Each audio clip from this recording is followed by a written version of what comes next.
Тэнгэрийн агаараар амьсгалан газрын шимийг хүртэж сэтгэлийн амгаланг олж тэнцвүүлэн амьдарч чадваас эрүүл урт наслах юухан билээ.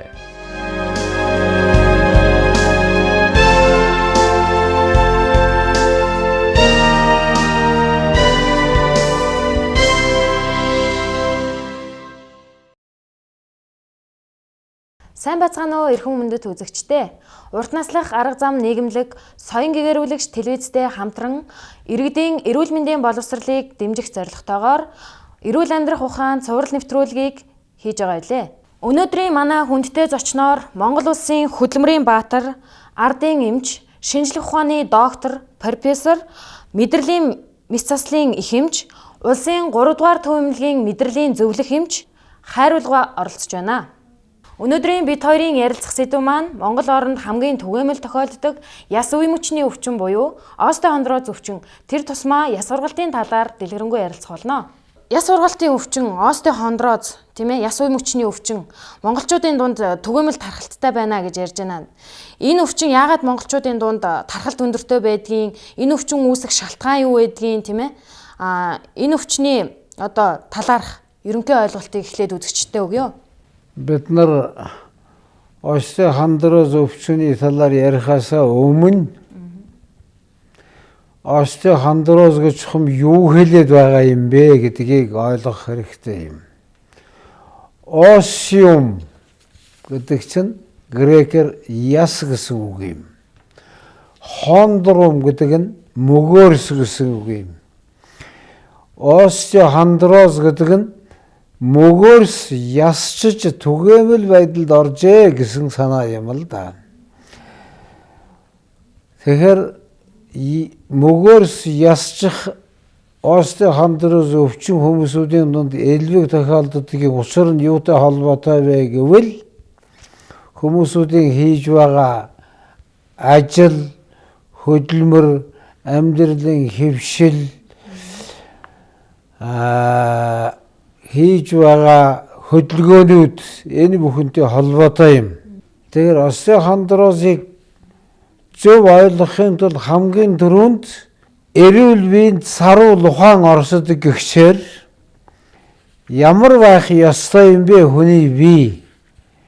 Бүтэц, бие организм ямар тогтцтой байдаг юм байдгийг бид нэр ойлгох хэрэгтэй.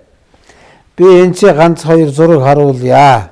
За энэ дээр бол хүний нуруу, хүзүү, сэр, бүсэлхий, ууц хэсэг харуулсан зураг харагдаж байна. Хүн гэдэг амьтан чинь малтай адилхан 4 хөлтэй биш учраас мал болвол жишээ нь 4 хөлтэй хэвтэй хөдөлгөөнтэй амьтан гэж хэлж болно. Гэтэл хүн 2 хөл дээрээ гозоогоо зогсоод явж байдаг, зогсож байдаг, сууж байдаг гозгор амьт юм. Тэгэхээр хүний нурууг дагаж дээрээсээ доошо, толгойноосоо доошо хүзүү, сэр, бүслэгийн нурууг дагаж ачаадал их буунаа гэсэн үг. Тийм ч учраас бурхан багш гэдэг юм уу, байгаль хорвооч гэдэг юм уу, хүн төрлөختнийг бий болгохдоо нурууных нь хооронд зөндөө зайтай болгож тэр зайнуудыг зөөлөвч мөгөөрсөн жирэгүүдээр дүүргэж ингэж өгсөн байдаг юм. Жишээ нь энэ нуруунуудын завсар зайд нь энэ хөхрөөд харагдаад байгаа нь бол нуруу яснуудын хоорондох нугалмаануудаар цэгдэг юм уу? Бага мөгөөрсөн жирэгүүд юм. Хүний энэ мөгөөрсөн жирэгүүд малын жирэгүүдийг бодоход харьцангуй зузаан байдаг юм. Хүмүүсээ залуудаа их өндөр гуайлаг байдаг мөртлөө хөгшрөөд ирэхээр намсаад бүхтэйгээд явчихдгийн усар нь юутай холбоотой вэ гэвэл энэ мөгөөсөн жирийг нүчин дээрээсээ доошо буусах ачааллын хүчинд нэмгэрсээр дарагдсаар шахагдсаар байгаад гадагшаага бүлтрээд гарах юм уу нугас орших хөндөрүүгээ гулсаж төрж орсноор яснуудын хоорондох зай багасчихж байгаа юм. Ингээд яснуудын хоорондох зай мөгөөснүүд нь төрж гарах юм бол тэр илүү төрж гарсан юмн дээр чинь мах булчингийн завсараар орж гарч нэвтэрч шүүрч байдаг кали, кальци, хлор, фосфор гэх мэтлэнгийн давслаг шохойлог зөйлүүд хоримтлагдсаар байгаад нуруугаа тойрсон дагсан хатуурсан шохоожсон юм бий болж байгаа юм. Энийг нуруу шохоожлоо, хүзүү шохоожлоо гэж ярьж байгаа юм. Ингэхдээ зэрэг тэр нуруу шохоожснороо, хүзүү шохоожснороо яадаг юм бэ гэвэл дахиад бид нар нөгөө ясныхаа тухайд эргэж ярих, харах хэрэгтэй болж байгаа юм л да. Энэ дээр юу харагдах вэ гэхээр тэр ясны шин дундуур нуус гэдэг юм дээрээсээ доошо тархинасаа доошо гараад ахар сүүлээ хүртэл нуус явж байгаа юм. Гэтэл саяын миний хэлсэн яснуудын завсар, зайн, зөөлөвч мөгөөснүүдийн завсараар мэдрэлийн ширхэгнүүд нугснаас салбарлж гадагшаага гардаг юм. Ингээд тэр мэдрэлийн ширхэгнүүд уулын чөлөөтэй гарч байх ёстой. Гэтэл нөгөө яснууд чинь доошоогоо завсрынх нь мөгөөрс нь нэмгэрээд ясан доошо суугаад ирэхдээ зэрэг тэр гарч байгаа мэдрэлийн ширхэгнүүд нь хавчигдаж өвднө. Ингэхдээ зэрэг бид нар нуруу ясчлаа, доошо суулаа, мэдрэлийн ширхэгнүүд нь хавчигдаад байна. Үгүй бол суудлын өвчин буюу радикулит гэдэг өвчнөд боллоо гэж ингэж ярьж байгаамаа. За тэгэхээр энэ өвчин хаанаас яаж эхэлдэг юм бэ гэвэл нэгдүгürt яснууд доошо суугаад хоорондох мөгөөснүүд нь төрөгдөж гадагшаа гарах юм нугас руугаа төрж ороод яснууд хоорондоо ойрцсноороо мэдрэлийн ширхэгнүүд нь хавчигдаад байгаагаар остеохондроз гэдэг өвчин гардаг юм байна шүү дээ. За өвчний тухайд бол энийг ярих юм байна. За остеохондроз гэдэг энэ өвчний одоо ингээд мэдрэл дарагддаг, нуруу суулт өгдгөө гэж юм тийм ээ. Тэгэхээр энэ өвчний үед ямар шинж тэмдэг илэрдэг юм бэ? Хүнд ер нь ямар зовир мэдэгддэг юм бэ? Энэ талаар. Зүйтэй миний ах их зөв асуулт асууж байна. Тэр нугаснаас салбарлаад гараад яснуудын завсраар гадагшаа гарч байгаа мэдрэлийн ширхэгнүүд чинь хайчих вэ гэвэл би өшөөнийг зураг харуулаадахыг. За одоо ингээд та нар хардаа энд нэг зураг байна. Энэ завсраар нь гарсан мэдрэлийн ширхэгнүүд чинь ингээд гараад доошоо хүзүүний хэсгийг бол 70 мөр дагаж мэдрэлийн ширхэгүүд нь явж байгаа юм. Цээжний хэсгийг хавирганы завсраар мэдрэлийн ширхэгнүүд нь явж байгаа юм. Бүсэлхийн хэсгийг доошо бүслэхийнээсээ доошо гуй дагаж доошо хөл дагаж өвдөж байгаа юм. Ингэхдээ зэрэг хаана ямар яснууд хоорондоо ойртож хавчигдаж байна уу гэдгээс шалтгаалаад мэдрэлийн ширхэг хавчигдсныхын дагуу хөлөө дагаж өвдөх юм уу, цээжээ дагаж өвдөх юм уу, үгүй болвол хүзүү нуруугаа дагаж өвдөх юм уу, хүзүүний радикулит, цээжний радикулит, бүсэлхийн радикулит гэдэг өвчнүүд гарч ирж байгаамаа. Энэ чинь хүмүүсүүд хөл өвдөд байна, гуй өвдөд байна гэдэл гуяа дагаад л тэндээ бүлэнжин тавиад бариажаас л хийгээд байдаг. Гэтэл өвчнөхийн гол төв нь хаана байна вэ гэхээр тэр мэдрэлийн ширхэг бүсэлхийн хэсгээс гарч байгаа болохоор өвчний төв нь бүсэлхий дээрээ байна гэсэн үг.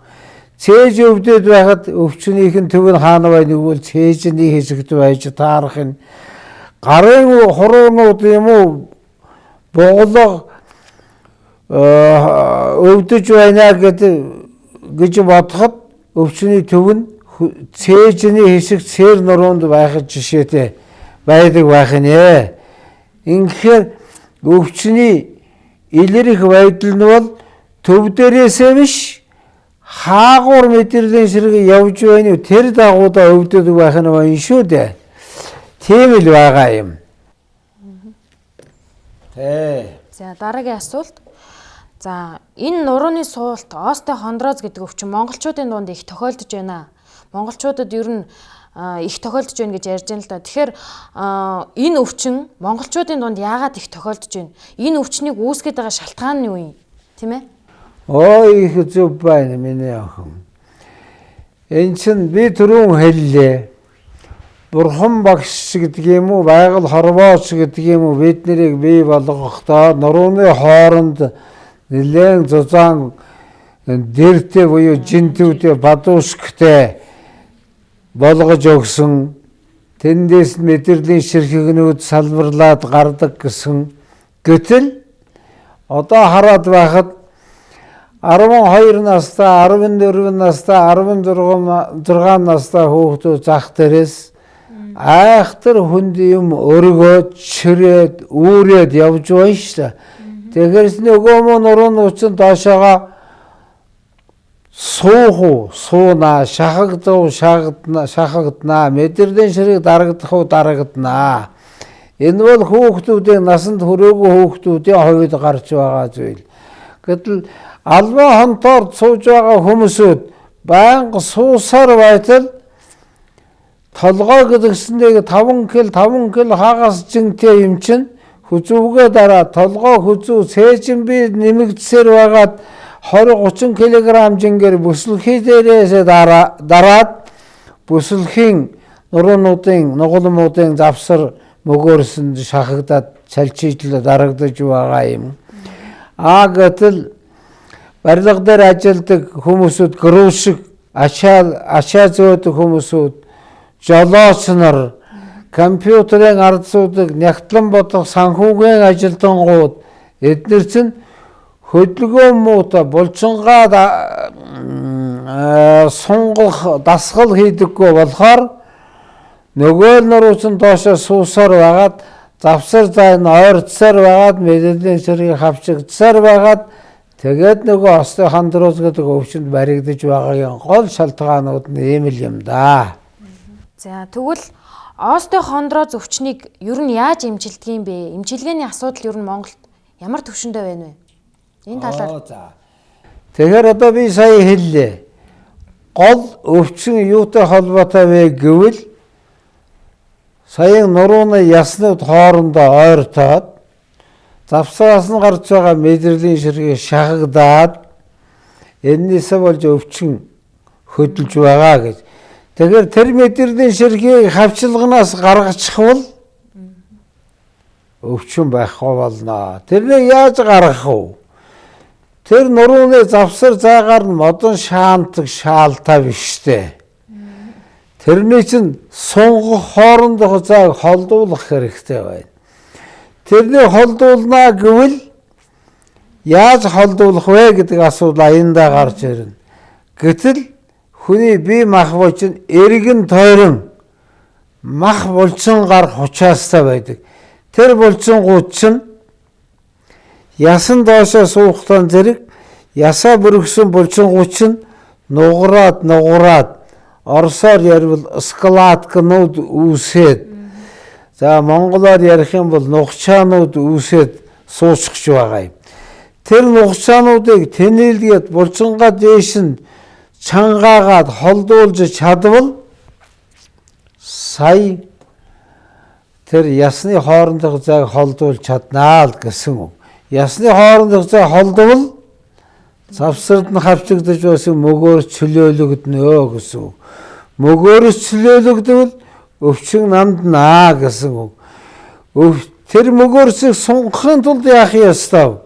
Булчингаа чангалах хэрэгтэй. Булчингаа чангалахын тулд булчингийнхаа эрч хүчийг нэмэгдүүлэхийн тулд яах ёстой?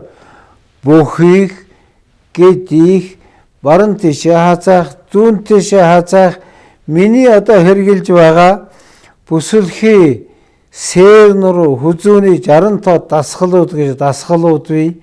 Ийм дасгалуудыг хийгээд байх юм болвол аянда нугалмуудын завсрын зайнууд нь холдно, булчингууд нь чангарна, мэдрэлийн сэргийнүүд нь шөлөөгдөн, өвчин намд наа.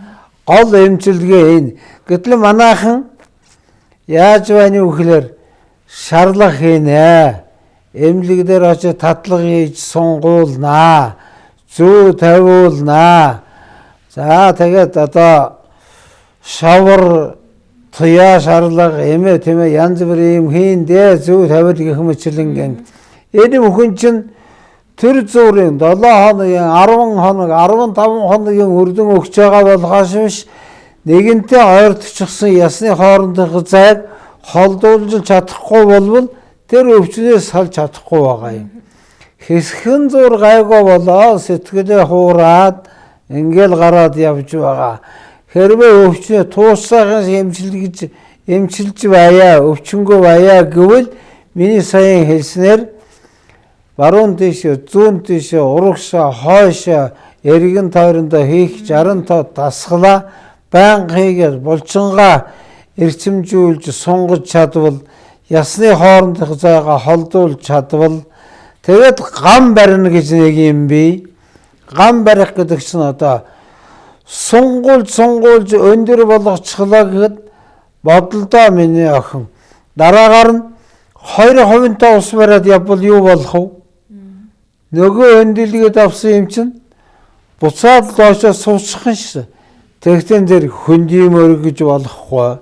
Хэрвээ өргөх шаардлага гарвал дараагаар нь дасгалаа хийх хэрэгтэй. Шатруу буухад аяархан зөөлөн гисгэж буух хэрэгтэй. Тэгэхгүй болвол нөгөөд нуруусан доошоо суучих нь автомашинаар явхад яах ёстой юм? Хол явхад яах ёстой юм? Халуун хүйтэнд ямар байх ёстой юм? Гэх мэтлэн баахан гамын юмнууд байна л да. Энэ гамуудыг хийгээд байвал эмчилгээ болно. Гам хийхгүй бол дасгал хийхгүй болвол энэ эмчилгээ чинь эмчилгээ биш болно. Төр зүрийн эмнэлэг хэвтээ татлах хийх барих хэмээ тэмээхэн шиг юмнууд чинь яах вэ? 5 хоног, 10 хоног, 15 хоногийн эмчилгээтэй дийл болно да. Энэ өвчнөөр өвчлөхгүй байх тийм ээ. Энэ өвчнөөс урьдчилан сэргийлэх ямар боломж байна вэ? Ер нь монголчууд нэг өвчнийг дандаа хүндэрсэн хойно тийм ээ ирдэг. Тэгвэл энэ өвчнийг эрт онцлох, урьдчилан сэргийлэх талаар та ярьж өгөхгүй юу? Зөв. Одоо би энэ дэр нэг жоохон улс төр рүү одоо хайлтрах нь юу яах нь юу? Энэ чинь дээр үеийн төрүүчийн нам төрийн улс төрийн тогтолцооны үед өглөө болгон 8 цагт радиогоор бүхийгээр гэдийгээр хазаагаараа мөрийгаараа гэж дасгал заадаг байсан. Тэр биеийн тамирын дасгалууд чинь энэ өвчнөөс сэргийлэх хамгийн гол арга энэ байсан юм. Одоо Хятадд, Японд, Солонгост миний явж байсан газар болгонд л энэ гадаад орнууд нь ийм дасгал өглөө 6 цаг гэхэд тэр сааданд одоо цэцэрлэгэн дотор радио хангираад дасгал хийж байх юм байна лээ. Энэ дасгалыг хар багаас нь эхлээл хийгээд байвал мах булчингууд нь сунсаар байгаад ясны хооронд зай ойртно гэсэн ном байхгүй. Тэрнээс хамгаалдаг юм байна. Гэтэл өнөөдөр манайхан дээр үед тэгж хийдэг байсан дасгалыг хийхээ болсон. Дээр үед үйлдвэрийн ажилчдыг 12 цаг болгонд л гаргаж ирээд үйлдвэр дээр дасгал хийлгэдэг байсан. Гэтэл одоо сургуулийн хүүхдүүд хүртэл дасгал хийхээ болчиход байна шүү дээ. Ингэхдээ хар багаасаа эхлээд бие сул гаргуунд нь гайж харчхаад Тэгэл одоо нозоороод одоо нөгөө л мах булчин чин доошо суудагаараа суугаад ийм болчиход байгаа юм. Энэ өвчнөөс сэргээл хамгийн гол арга эмчлэг сайхан арга чинь хар багаасаа нялхаасаа дасгал хийж эхлэх хэрэгтэй. Энийг сургууль, соёлын газар, үйлдвэрийн газар, албан газрууд бүгдээрээ хийж байх ёстой юм аа. Энэ чинь хуучин нийгмийн үйлдэгдэл биш, орчин үеийн шаардлага шүү гэдгийг хүмүүсүүд ухаарах хэрэгтэй. За ингээд та бид хоёрын ярилцлагын цаг өндөрлөгт өгч байна. Сүүлийн хооронд танаас юу асуух гэж байна вэ гэхээр монголчуудын эрүүл аж төрөх ёс уламжлал тийм ээ. Монголчуудын урт удаан наслах одоо тэр боломж болцоо юу вэ? Тэр талаар сайхан Монгол түмэндээ сайхан зөвлөгөө өгнө үү гэж танаас хүсэж байна. За энэ эрүүл аж төрөх ёс гэдэг чинь нэг талдаа эрүүл мэндтэй холбоотой боловч нөгөө талдаа нийгмийн ахуй амьдралтай холбоотой бүр өргөн агуулгаар гэвэл улс төр эдийн засгийн байдалтай холбоотой асуудал юм л да. Эрүүл аж төрхийн ойролцоогоор ярихад нэг 3 шаардлага байдаг болов. Нэгдүгээрт хүмүүсүүдэд ахуй орчин нөлөөлдөг гэж ярьдагаараа орчин үе буюу эдийн засаг сайхнаар нөлөөлөх чадвартай боломжтой байх хэрэгтэй юм. Нөгөө талаар тэр сайхнаар нөлөөлж байгаа эдийн засгийг зөв зүйтэй зарцуулж хэрэгжүүлж чаддаг оюун ухааны боловсрал сэтгэхүй байх хэрэгтэй юм. 3 дугаарт нь тэр ухаарсан сэтгэсэн зүйлийг хэрэгжүүлэх бололцоо боломж байх хэрэгтэй юм. Ийм нэг 3 үндсэн зүйл байх хэрэгтэй юм л да. Тэгэхээр манай Монголын нийгмийн амьдралын хувьд өнөөдрийн хувьд энэ 3 боломж байныг бол байна. 3-уулаа байж байгаа юм. Бүр байх хэмжээнээс илүү хэмжээтэй ч байна гэж хэлж болохоор байгаа юм. Ганцхан зөв зохион байгуулж чадаж байна уу юу гэдэгтэй асуудал холбоотой юм л да. Жишээ нь Монголын эдийн засаг ахуй орчинд нөлөөлөх боломж ямар байна вэ гэвэл хязээ язааны монголчууд маань мал аж ахуйгаараа амьдрсаар багш болов газар тариалангаараа амьдрсаар амьдралаа хангаад арьс нэхийгээр нь хувцснороо болгоод мах шөлөөр нь хоолндоо хангаад ингээд амьдраад байсан. За тэрний зохион байгуулах хэр хэмжээгээр ганц өөрснөө биш олон улсын хэмжээнд дээр ч гэсэн харилцаатай холбоотой байж худалдаа наймаа хөгжүүлж ингээд улс төр олон нийтийн хүрээнд хэрэгжүүл чадаж байсан үл чадаж байсан. Гэтэл хамгийн сүүлд тэрнийг нийт ард түмнийхээ хэр хэмжээнд зохион байгуулад олон түмэнд хүртээмжлээ болгож чадаж байсан уу гэвэл чадаж байсан. Одоо ч тэр боломж байныг бол байна. Ганцхан монголчуудын нэг ярьдаг юм бий да.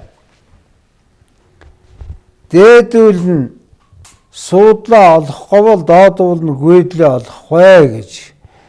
Өнөөдрийн хувьд Монголын нийгэм дотор өчнөө олон намд гарч хаад өчнөө олон урсгал төрж бий болцоход нэг нэгнийг ойлгохгүй нэг нэгийг мушгиж мөрдөж буруу тийш нь яриад байгаа болохоос биш бүр эсрэгээр нь ярих юм бол гадны ашиглах этгээдүүдэд хоол болж тэднэрт ашиглуулж байгаа болохоос биш ээе сайжруулъя.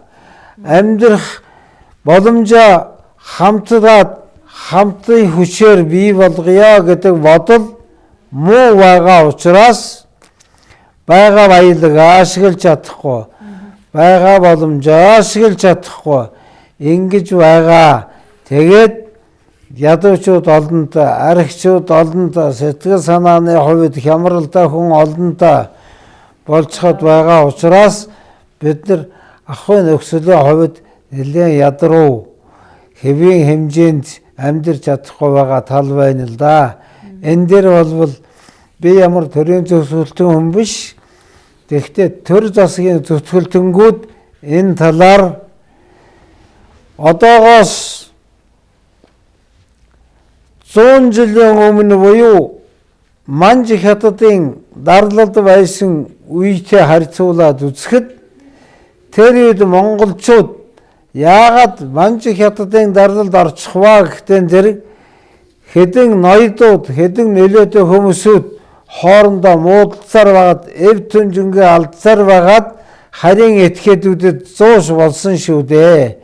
Одоо яг л тэр байдлаа эргэж ороход дөхөд байна шүү гэдгийг өнөөгийн төр засгийн нөхөд бодосоо билээ гэж л бодох хэлхэл байна.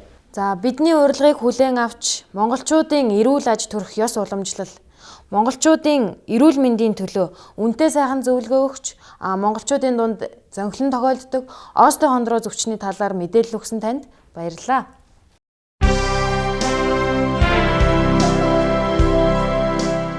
Тэнгэрийн агаараар амьсгалан газрын шимийг хүртэж сэтгэлийн амгаланг олж тэнцвүүлэн амьдарч чадваас эрүүл урт наслах юухан билээ.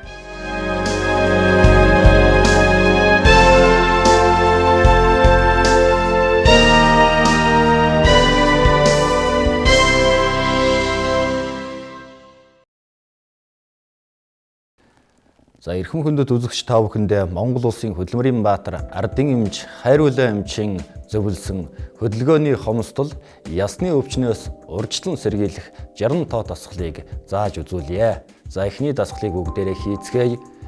Баруун гараа дашааныхаа толгойд аваад нөгөө гараа толгойныхаа ардлахаар аваад 1 2 3 4 5 6 7 8 9 10. За одоо нөгөө эсрэг талдаа мөн адил 10 удаа хийн. 1 2 3 4 5 6 7 8 9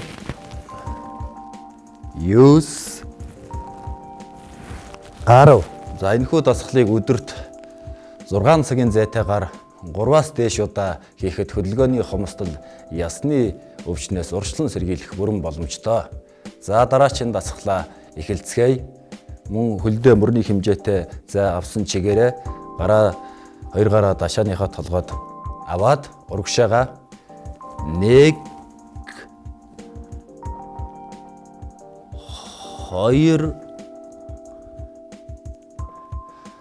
3 4 5 6 7 8 9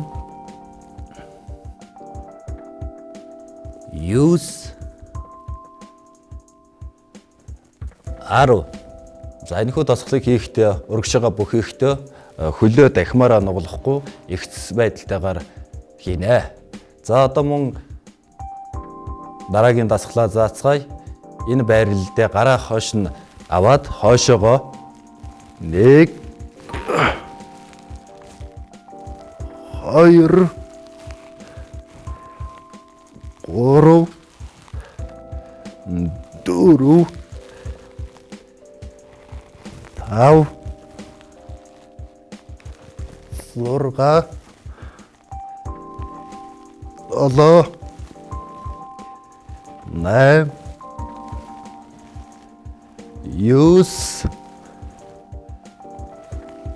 10. За энэхүү дасгалыг хийхдээ гараа алдлаад хойшоогоо сайн гидээж өгнө. За дараагийн дасгалаа заацгаая. За мөн дашааныхаа толгоонд гараа авсан чигээрээ та за бүтэн эргүүлнэ. 1 2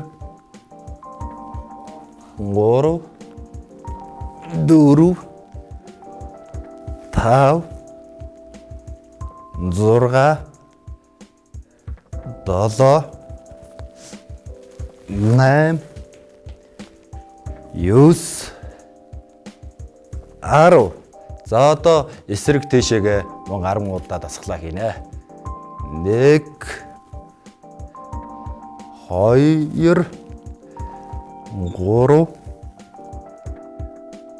4 5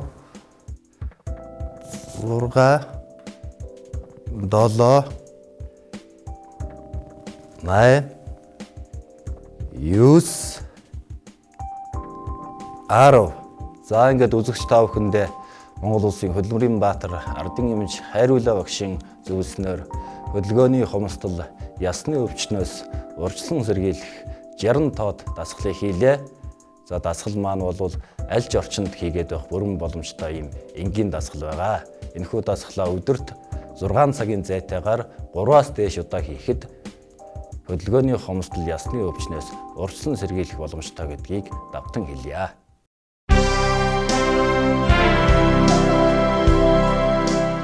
Тэнгэрийн агаараар амьсгалан газрын шимийг хүртэж сэтгэлийн амгаланг олж тэнцвүүлэн амьдарч чадваас эрүүл урт наслах юухан билээ.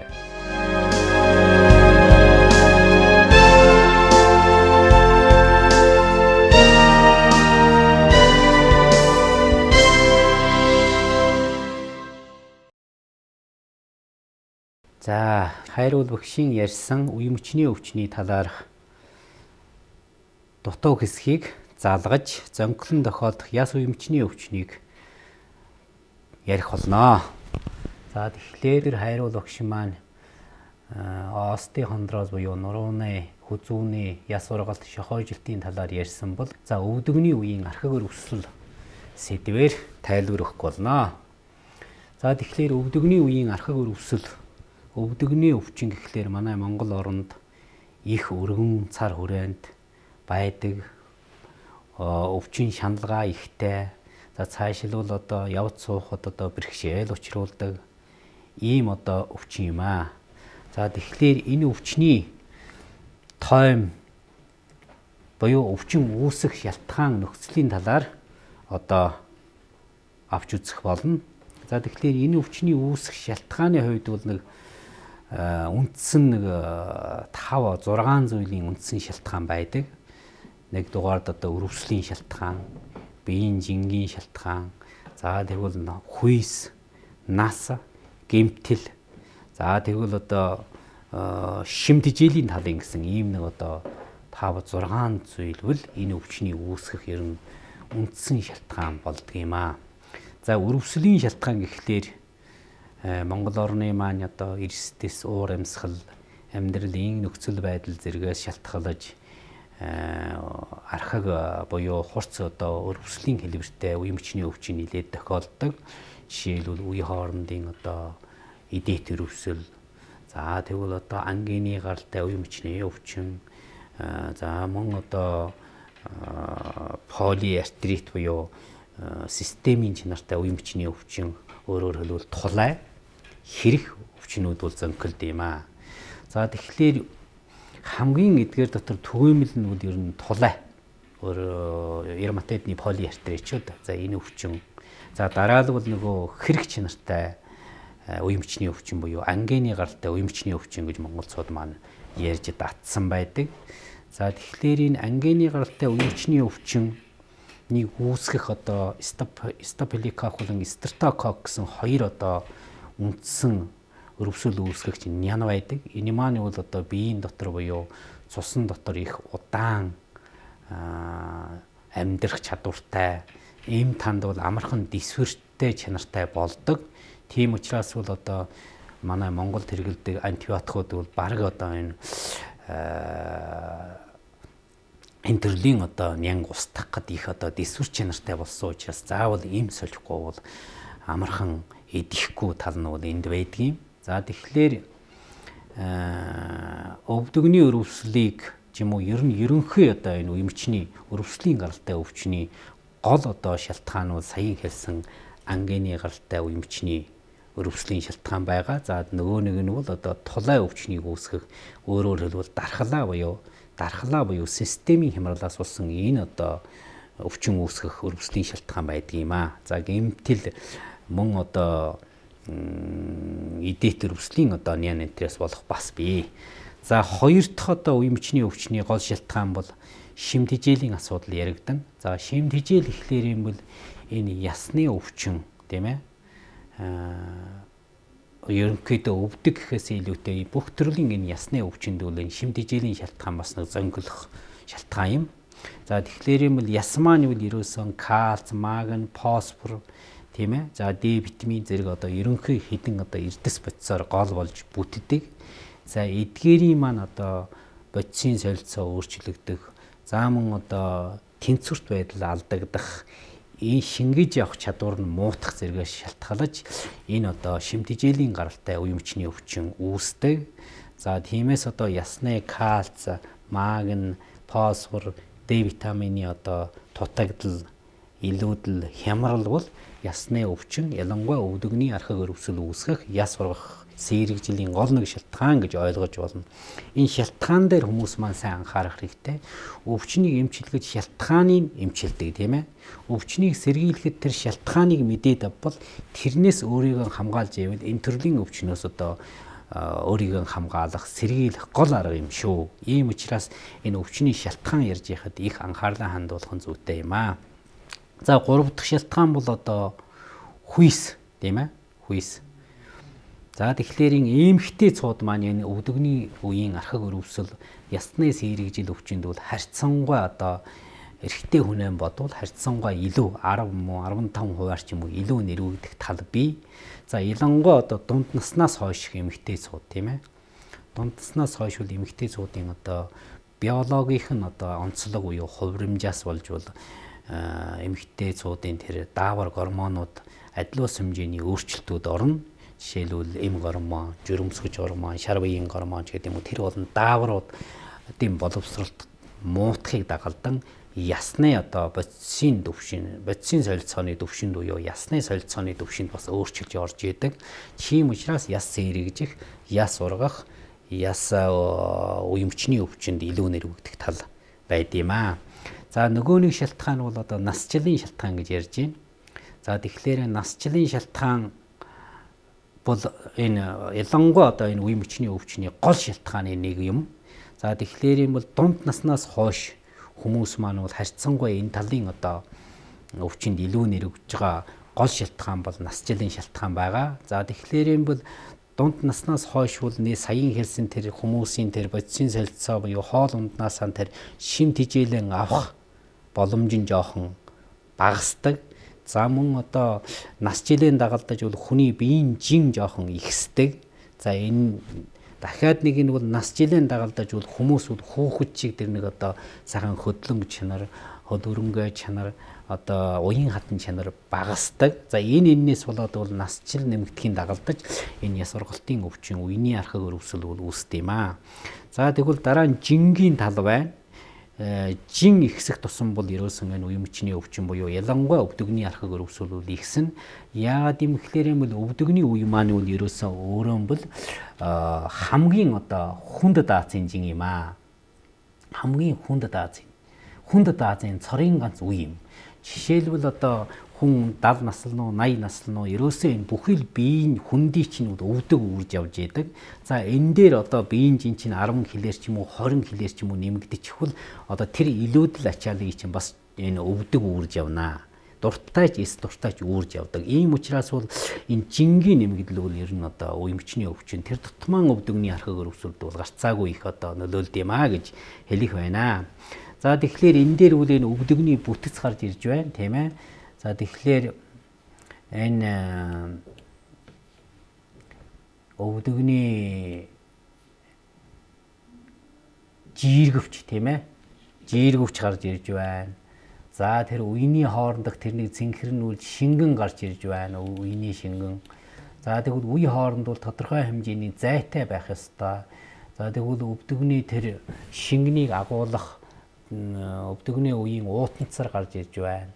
Гэх мэтчилэн энэ одоо бүтцүүд гарч ирж байна. За тэгээд манай энэ амьдрал дээр бол одоо энэ өвдөгний хоорондын жиргэвчүүд жишээлбэл элэгдэж, өрөвсөж, алга болох, гатуурах, улмаар бол одоо тэр нь байхгүй болсноос хоёр өвдөг ингээд ясаараа нийлдэг.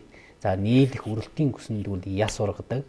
За ийм учраас бол энэ одоо өвчний процесс бол амьдрал дээр их тохиолдог. Жишээлбэл өвдөгний хоорондох зай ойртсон, өвдөгний хооронд яс ургасан. За тэрнээсээ болоод өвдөг хоорондын өрөвсөл үүссэн.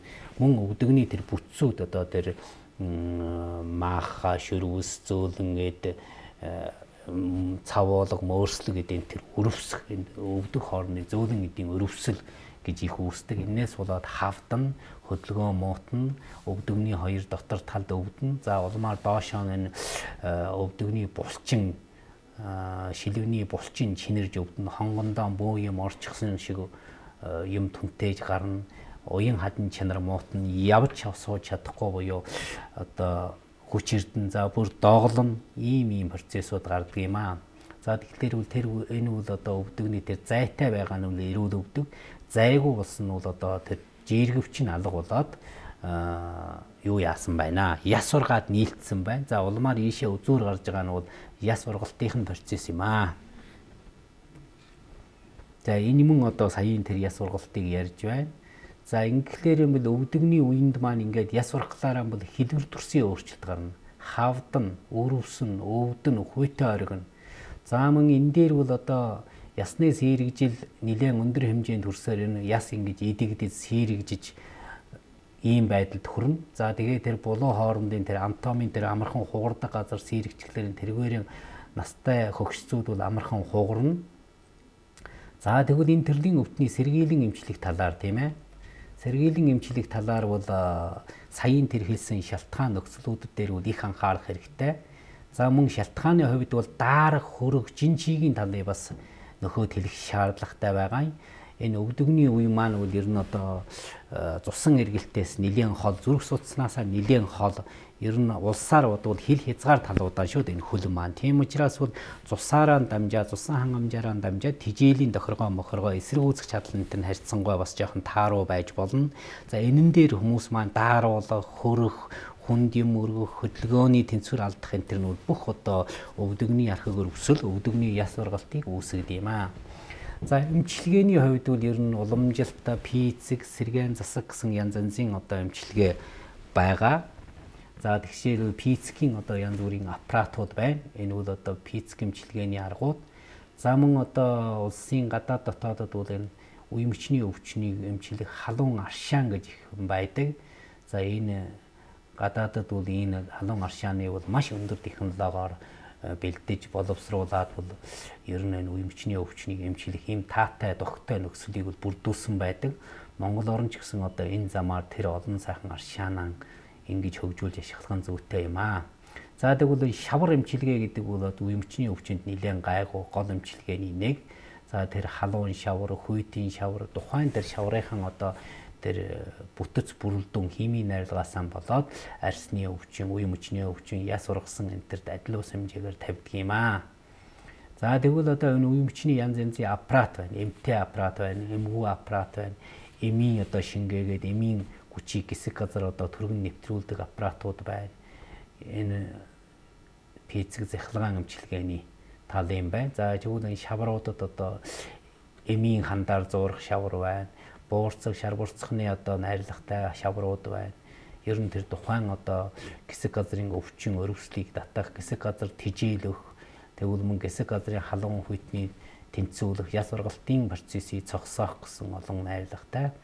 За энэ зүү эмчилгээ бол дорны ангаа ухааны гол эмчилгээний нэг.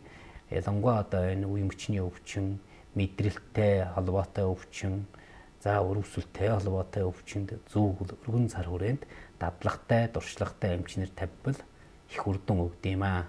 За тэгвэл энэ үе мөчний өвчний ялангуяа одоо энэ өвдөгний архаг өрөвсөл, уламжилт эмчилгээ, пиц эмчилгээ, одоо тариа зүү юу байдیں۔ Одоо энэ мэс заслын бос эмчилгээгээр одоо эмчилгээ авахгүй болсон нөхцөлдөр бол бас одоо мэс заслын аргаар эмчлэх тийм арга байна. Одоо үеийн хооронд зөөлөвчих, за ургасан яс энтрийн одоо мэс заслын аргаар аваад одоо зохиомол тийм хиймэл үеинүүдийг хийх, суулгах ийм одоо үр дүнтэй аргууд бас байгаамаа.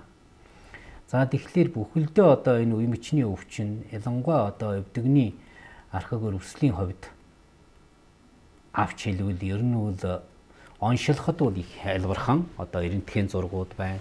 За дээрээс нь одоо цусны шинжилгээ, үе мөчний 3 шинжилгээг өгөн ингээд бол оншилоход бол их амархан. За эмчилгэхэд бол харьцангуй их удаан. Яагаад юм бэ гэхээр үе мөчний өвчин өөрөө үүсэх юунууд их удаан хугацаанд бол аажуу ийм процессын дагуу ирж идэг. Нас жил дагсан, аж амьдрал дагсан. Тэгээд дээрээс нь одоо эрүүл мэндэд тийм хурц шаналгаатай биш болохоор хүмүүс маань тэрийг ундгайлаж ер нь бол одоо баг дээр нэмчлэхгүй архаг шуулдаг, удаан болгодог. Энээс болж бол одоо үе мөчний өвчин эмчилгээ хурдан авдаггүй нөхцөл нь бүрддэг юм аа. За тэгвэл энэ нурууны остеохондрозын талаар дээр хайруул багш ярьсан болохоор энд товчхон дурдъя. За тэгэхээр нуруу маань ван адилхан тэр 32 нуруу маань ийм 23 4 дотор нь тийм жииргэвчтэй байдаг. За энэ жииргэвч маань одоо даралтын хүчинд, гэмтлийн хүчинд, эсвэл одоо нас жилийн хүчинд одоо адил бус хэмжээгээр өөрчлөлт орох, гатуурах, цаашилбал одоо шохойжих, бороо үүсэх, яс ургах ийм процессууд үүсдэг. За тэгээд нурууны маань одоо тэр завсруудаар бол нугаснаас гарсан мэдрэлийн ширхэг буюу мэдрэлийн язоорууд бүр одоо дөрвөн мөчөд харж идэг. За тэр яс ургасан, бороо үүссэн, дарагдсан, шахагдсан маань энийгээ нөлөөлөд нөгөө суудлын мэдрэл гуй дагсан, доошоо өвдөх, гуйын гадар талаар өвдөх, минчүүрэх, бадайрах, доголох энэ одоо явцуудыг бол үүсгэх юм аа. За тэгэхээр энэ бол одоо L4, S1, L3 энтерд одоо яс ургасан процессуудыг харуулсан зураг байна. За тэгээд энэ бол одоо дотор бас яс ургасныг үзүүлсэн зураг байна. Ер нь тэгээд энэ ясны өвчин нуруу байна уу, хүзүү байна уу, өвдөг байна уу хамаагүй ер нь тэр үүсэх шалтгаан нөхцөл нь бол түрүүний хэлсэн тэр үндсэн 6 шалтгаан нөхцөлтэй их холбоотой. За тийм учраас бол тэр үндсэн 6 шалтгаан нөхцлүүдийг бол ер нь их ажиглаж, анхаарч, тэрнээс өөрийгөө хамгаалж амьдрах нь их зүйтэй. За тэгвэл үе мөчний өвчнийг бол ер нь бага дайр нь эмчилүүлэх нь их сайн. Бага дайр нь уу эрт хугацаанд нь эмчилүүлвэл үр дүн их сайн. За өрөвслийн шалтгаан гол болж ивэл өрөвслийн сайн эмчилнэ, хангалттай эмчлэх хэрэгтэй. За дээрээс нь яс үе мөчний тэр гатуурсан, шохойдсон, яс ургалтын процесс үүсч ивэл энэнд одоо таарах уламжилт эмчилгээ, пиц эмчилгээ, нөхөн сэргэх эмчилгээ хийх ёстой. За энэний гадна одоо тижээлийн тохиргоо алдагдсан байвал тэр тижээлийн тохиргоо маш оновчтой, маш хангалттай, маш сайн хийж өгөх хэрэгтэй. За дээрээс нь тэр үе хооронд одоо бүгд одоо зөөлөн эд буюу шингэн байх учиртай. За тэр шингэний одоо тохиргоо алдагдсан байвал тэр шингэнийг одоо нөхөх эсвэл илүүцсэн өрөвслийн шингэн байвал гатаах, шар усын гатаах энэ асуудлуудыг их авч үзэх хэрэгтэй. Тийм учраас бол ер нь зар рекламаар одоо үе мөчний өвчний ийм янз байдаг. Аваад уух нэг асуудал. Ер нь бас одоо эмчийн зөвлөгөөний дагуу ууж хэрэглэл бол бас арай оновчтой болдог юм аа. Тэгээд бол одоо үе мөчний тэр өрөвсөлт өвчин гэж би түрүү ярьсан. Аливаа тэр одоо ангины гаралтай, хэрэг чинартай үе мөчний өвчнүүдийг бол ер нь өрөвслийн талаас нь одоо хуурс эмчилгээ гэдэг шүү дээ. Тийм хуурс эмчилгээ хийх, шатраалсан эмчилгээ хийх нэг их чухал байдаг. Дээрээс нь одоо энэ үе мөчний өвчнийг эмчилүүлэх бас нэгэн өөрийн зүгээс анхаарах зүйл гэж байх ёстой. Жишээлбэл одоо хөдөлгөөний тэнцвэртэй байдлыг шийдэх, биеийн жинчин ямар байдгийг тэрэн дээр анхаарах. Дээрээс нь одоо тэр халуун, хүйтэн, хурж даарах, физик химийн сэтгэлт ямар байдгийг анхаарах, тийм ээ. Дээрээс нь одоо тэр ерөнхийдөө тэр идэж ууж байгаа хоолны одоо тохиргоо хэрэг байдгийг бодох. Гэх мэтчлэн одоо энэ ерөнхий зүйл дээр их анхаарад эрт хугацаанд нь, дунд хугацаанд нь оновчтой онцлоод эмчлүүлүүд олонхын үемчний өвчин бүгд эдгэрэх бүрэн боломжтой. Магадгүй одоо энэ боломжийг өнгөрүүлсэн, алдсан. За зарим нэг нь одоо энээсээ одоо хүндэрсэн нөхцөлд өшөө бас одоо мэс заслын эмчилгээ гэж байна, тийм ээ. Янз янзын одоо операц хийх, үеийг солиулах ийм мэс заслын эмчилгээнүүд бас байна. Ийм учраас ер нь бүгд нь авч хэлбэл үе мөчний өвчин бол архиг өвчин, удаан эмчилгээ авдаг өвчин. За тийм учраас эмнэлэг эмч нараа сунгаад нэлээд урт хугацаанд хамтран ажиллаж чадвал олонхын үе мөчний өвчин эдгэрэх бүрэн боломжтой юм аа. Ингээд анхаарал хандуулсан та бүхэнд баярлалаа.